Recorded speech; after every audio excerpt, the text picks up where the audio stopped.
నమస్కారం రాజేష్ గారు. నమస్కారం. సార్, పోలింగ్ ఏజెంట్లుగా వాలంటీర్స్ ఎన్నికల్లో జగన్ తాజా తంత్రం అంటూ సోషల్ మీడియాలో ఒక వార్త రన్ అవుతుంది. అంటే ఏదైతే ఈసీ చెప్తుంది, ఎన్నికలకు దూరంగా ఉంచండి వాలంటీర్స్‌ని అని చెప్తే వీళ్ళు తీసుకెళ్ళి పోలింగ్ ఏజెంట్లుగా పెట్టబోతున్నారంటూ చెప్తున్నారు. అదేవిధంగా ఈరోజు చంద్రబాబు నాయుడు గారు వాలంటీర్స్‌కి 10,000 పెంచుతా అంటూ ఒక మంచి వార్త చెప్పారు. ఈ ఈ సినారియోని ఎలా చూస్తారు? ఎన్నికల సంఘం వాలంటీర్లని ఎన్నికల విధుల నుంచి దూరంగా ఉంచాలి అని చెప్పని ఒక స్పష్టమైన ఆదేశాలు ఇవ్వడం జరిగింది. సరే. అంటే వాలంటీర్గా ప్రభుత్వ విధుల్లో కొనసాగుతూ ప్రభుత్వం నుంచి వేతనం తీసుకుంటూ ఒక రాజకీయ పక్షానికి సంబంధించిన కార్యక్రమాల్లో పాల్గొనడానికి వీల్లేదు. అదే సందర్భంలో వాళ్ళని రాజకీయ పక్షానికి అఫిలియేటెడ్గా అధికార పార్టీ నాయకులే స్పష్టం చేస్తూ ఉన్నారు కాబట్టి ఫ్రీ అండ్ ఫెయిర్ ఎన్నిక జరగటం కోసం వీళ్ళని ఎన్నికల విధులకు దూరంగా ఉంచాలి అని చెప్పని ఒక స్పష్టమైన నిర్ణయం తీసుకున్నారు. వీళ్ళని ఎన్నికల విధులకు దూరంగా ఉంచడమే కాదు, ఏ రాజకీయ పక్షం తరఫున పోలింగ్ ఏజెంట్లుగా కూడా ఉండటానికి వీల్లేదు అని చెప్పని ఒక స్పష్టత ఇవ్వడం జరిగింది. ఎప్పటి వరకు అది? వాళ్ళు వాలంటీర్గా కొనసాగుతున్నంత వరకు, అంటే ఆ వాలంటీర్ విధుల్లో వాళ్ళు కొనసాగుతున్నంత వరకు ఈ ఆదేశాలు వర్తిస్తాయి. ఈ ఉద్దేశంతో ప్రస్తుతం ఆంధ్రప్రదేశ్ రాష్ట్రంలో అధికారంలో ఉన్న వైసీపీ పార్టీ ఒక కొత్త వ్యూహం ఏమించుకుంది అని అంటే, వాళ్ళందరినీ ప్యాంపర్ చేస్తూ మీరు మీ విధులకి రాజీనామా చేసేయండి, వాలంటీర్గా మీ బాధ్యత నుంచి మీరు తప్పుకోండి, మీరు మా పార్టీ సేవకులుగా పనిచేయండి, అంటే ప్రభుత్వ వాలంటీర్గా కన్నా మా పార్టీ వాలంటీర్గా మారిపోండి, మీకు వాలంటీర్గా రాజీనామా చేయటం వల్ల ఈ కోడ్ ఆఫ్ కాండక్ట్ అమల్లో ఉండే ఈ 2-3 నెలలు వేతనం మీరు ఏదైతే నష్టపోతున్నారో దానికి అదనపు వేతనం కలిపి మేము ఇస్తాం మీకు, మీరు మా పార్టీకి పనిచేయండి, ఎందుకంటే మీరు మా పార్టీ కార్యకర్తలు కాబట్టి కదా మీకు అవకాశం ఇచ్చాం. ఇప్పుడు ఎన్నికలు సమీపిస్తూ ఉన్నాయి, జగన్మోహన్ రెడ్డి గారు మళ్ళీ తిరిగి పదవి బాధ్యతలు చేపట్టాల్సిన అవసరం ఉంటుంది. అవసరం ఉన్న నేపథ్యంలో ఆయన మీకు గుర్తించి అవకాశం ఇచ్చారు కాబట్టి మీరు కూడా ఆ కృతజ్ఞత చూపించుకోవాలి కదా ఆయనకి. కాబట్టి మీరు ఇప్పుడు ఆయన గెలుపుకు దోహదం చేయండి.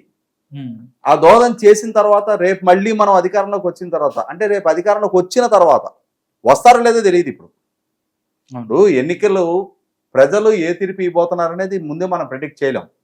కానీ అధికార పార్టీ నాయకులు వాళ్ళకి ఏం చెప్తున్నారంటే, అక్కడ పోటీ చేస్తున్న అభ్యర్థులు, పార్టీ ఇన్ఛార్జీలు, వివిధ హోదాల్లో ఉన్న నాయకులు, మీరైతే ముందు రాజీనామా చేసేయండి, మన పార్టీ జెండా బుధానేసుకోండి, మీరు ఇంటింటికి తిరగండి, ప్రచారం చేయండి, మీరు ఒకసారి రాజీనామా చేసేసారనంటే ఎలక్షన్ కమిషన్ ఆదేశాలు మీకు వర్తించవు, మీరు అప్పుడు పోలింగ్ ఏజెంట్గా కూడా ఉండొచ్చు.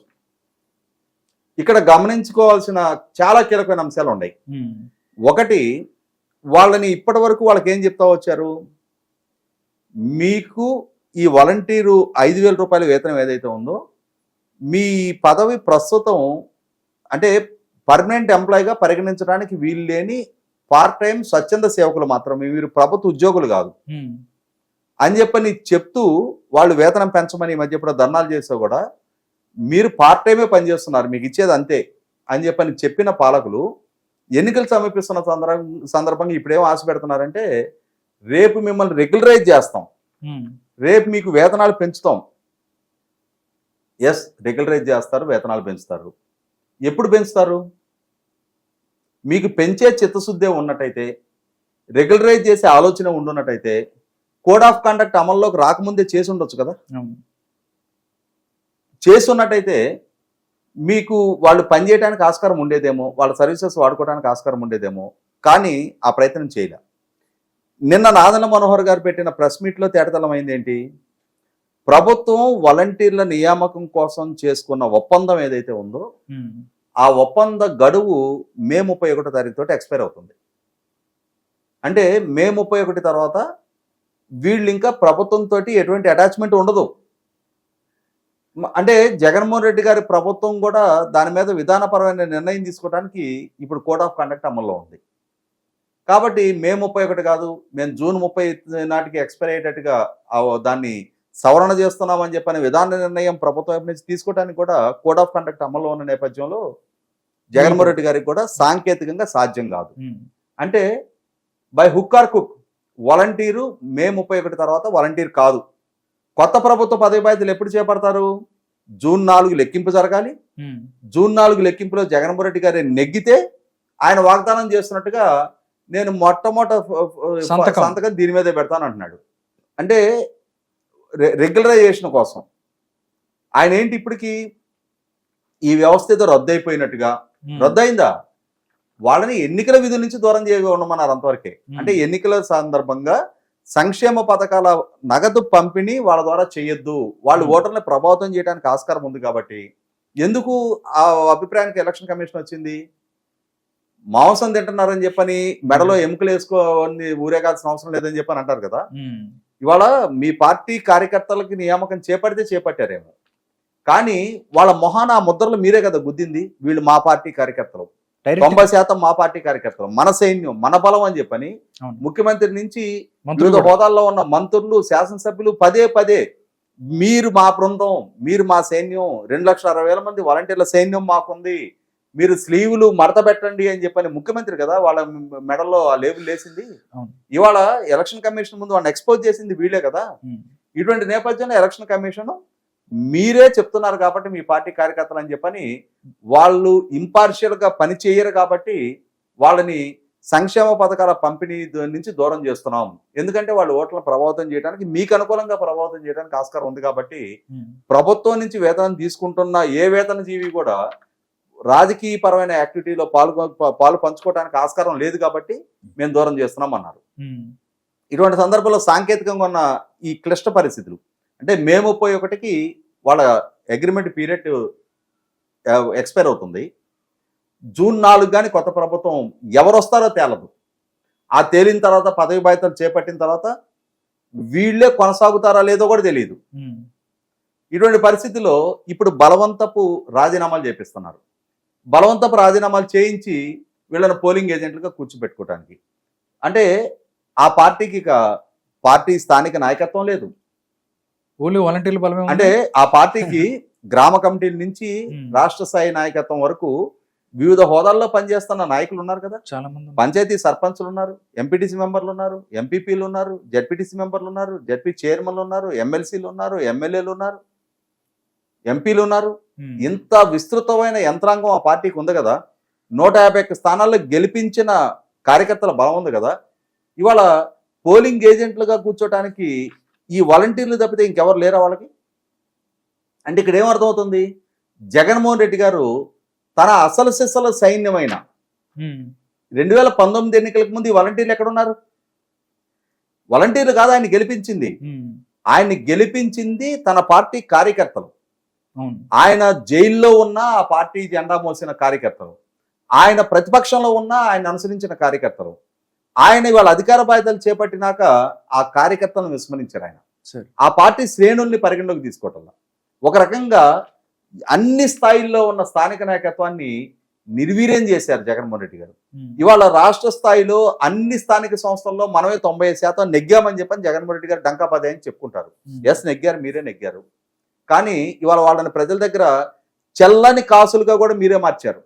ఇవాళ స్థానిక సంస్థలకు సంబంధించి కేంద్ర ప్రభుత్వం నుంచి వచ్చిన నిధులను కూడా రాష్ట్ర ప్రభుత్వం గుంజేసుకున్న పర్యవసానం ఇవాళ మీ పంచాయతీ సర్పంచులు, మీ ఎంపీటీసీ మెంబర్లు వాళ్ళని ఎన్నిక చేసుకున్న ప్రజల ముందు నిస్సహాయులుగా మారుతా ఉన్నారు.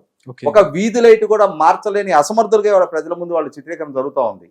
ఇటువంటి సందర్భంలో జగన్మోహన్ రెడ్డి గారికి తెలుసు తన పార్టీకి సంబంధించిన స్థానిక నాయకత్వాన్ని తానే నిర్వీర్యం చేశాడు కాబట్టి ఇవాళ అన్ని స్థాయిల్లో వాలంటీర్లే సర్వరోగ నివారణ జిందా తెలిసిమాతలాగా ఆయన భావిస్తా ఉన్నాడు.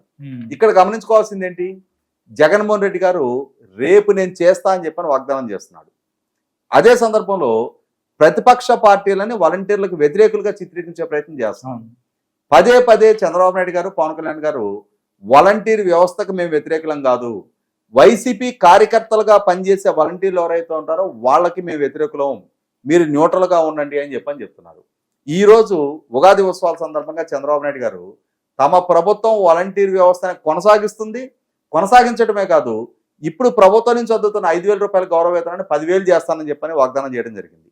ఈ సందర్భంగా ప్రభుత్వం పెద్దలు, అధికార పార్టీ నాయకులు పదే పదే ఒత్తిడి పెడుతున్నా ఇప్పటికీ కూడా కనీసం ఉన్న 2,60,000 మంది వాలంటీర్లు 5% లోపు మాత్రమే రాజీనామాలు చేయడం జరిగింది ప్రభుత్వ పెద్దల ఒత్తిడితోటి, వాళ్ళ ఆదేశాలు పాటించి.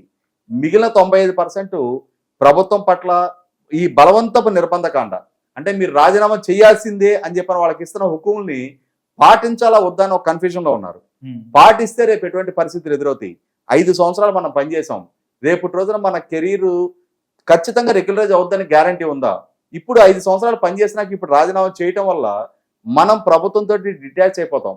మన ట్రాక్ రికార్డు మనమే ధ్వంసం చేసుకున్నట్టు అవుద్ది. రేపు ప్రభుత్వాన్ని మమ్మల్ని రెగ్యులరైజ్ చేయమని చెప్పని ఏ విధంగా డిమాండ్ చేయాలి?